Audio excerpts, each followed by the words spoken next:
public dans l'enceinte de l'Assemblée nationale. Et j'appelle Monsieur Charles de Courson pour le groupe Lyot. Madame la Présidente, Monsieur le Ministre, Monsieur le Président, Monsieur le rapporteur général, mes chers collègues. L'accord trouvé en CMP la nuit dernière sur ce budget rectificatif rappelle une vertu si souvent oubliée ces dernières années, la recherche d'un compromis. Nous pouvons débattre intensément, c'est cela la démocratie. Et nous avons pu rappeler à l'exécutif que l'Assemblée nationale n'est plus une chambre d'enregistrement. C'est une victoire du Parlement. Pour autant, si l'accord trouvé en CMP acte des améliorations notables, le texte final est à certains égards défaillant.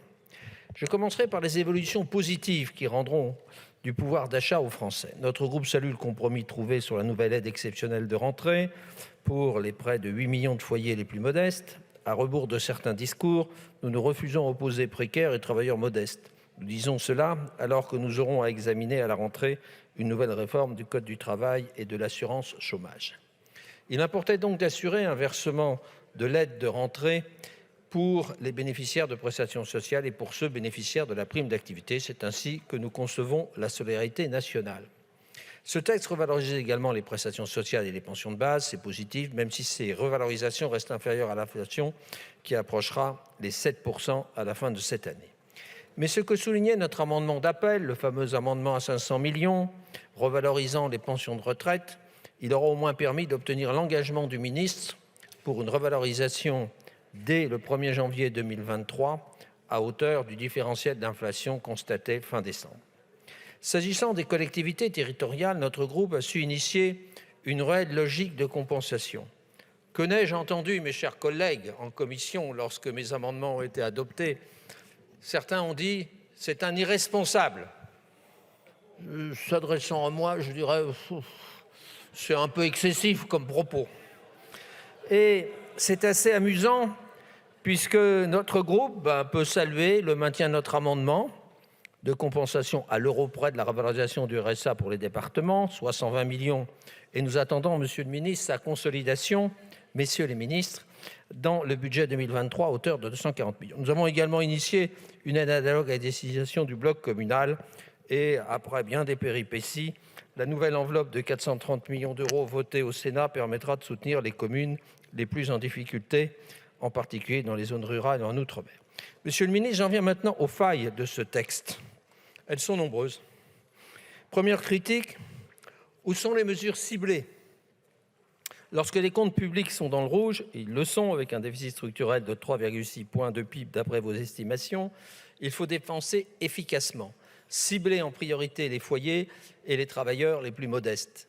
Notre groupe regrette fortement votre choix d'abandonner cette ambition de justice et d'efficacité de la dépense publique qui était dans votre texte initial, Monsieur le ministre. Vous le faites avec la remise à la pompe temporaire de 30 centimes.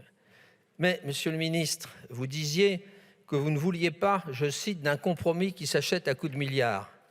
Mais c'est, hélas, ce qui a été fait. Si, pas à coups de milliards, à coups de centaines de millions. Bon. Deuxième critique, les adaptations et les modulations selon les territoires sont insuffisantes. Où est la France rurale et où sont les Outre-mer? Alors, comme toujours depuis 5 ans, le gouvernement fonctionne dans une logique centralisée et uniformisée. Avec ces textes, nous entrons dans la vie quotidienne de nos concitoyens. Or, nous devons voir qu'en zone rurale, dans les territoires ultramarins et insulaires, les salaires sont plus bas et l'inflation plus élevée sur les carburants, sur les produits alimentaires, même parfois. Nous avons obtenu quelques avancées, Monsieur le ministre. Et je pense aux 15 millions d'euros supplémentaires pour l'aide alimentaire en Outre-mer, à l'initiative de notre collègue Estelle Youssouffa. Nous regrettons cependant que le gouvernement n'ait pas voulu reconnaître les difficultés spécifiques qui frappent la Corse et qui imposent une adaptation des dispositifs. Notre groupe ne demande pas des passe-droits, mais des mesures plus équitables qui prennent en compte les réalités vécues par les Français. Troisième critique, Monsieur le ministre, nous avons dépassé, c'est vous qui l'avez dit, à juste raison, la cote d'alerte sur les finances publiques. Notre groupe s'inquiète de voir la dette publique rester à un niveau dangereusement élevé, 112% du PIB, alors même que les taux d'intérêt remontent très rapidement. Le programme de stabilité 2022 nous confirme d'ailleurs qu'aucune amélioration n'est prévue d'ici 2027. Que se passera-t-il, messieurs les ministres, avec cette rapide remontante des taux? Je rappelle que la charge de la dette progressera pour la seule année 2022 de 17 milliards.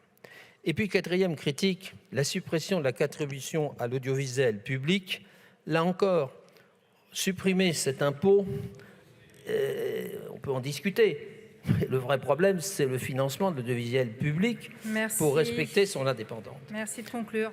Au regard de tous ces éléments, notre groupe ne votera pas contre ce texte, considérant ses avancées pour le pouvoir d'achat des Français. Les uns s'abstiendront, les autres voteront pour. Merci.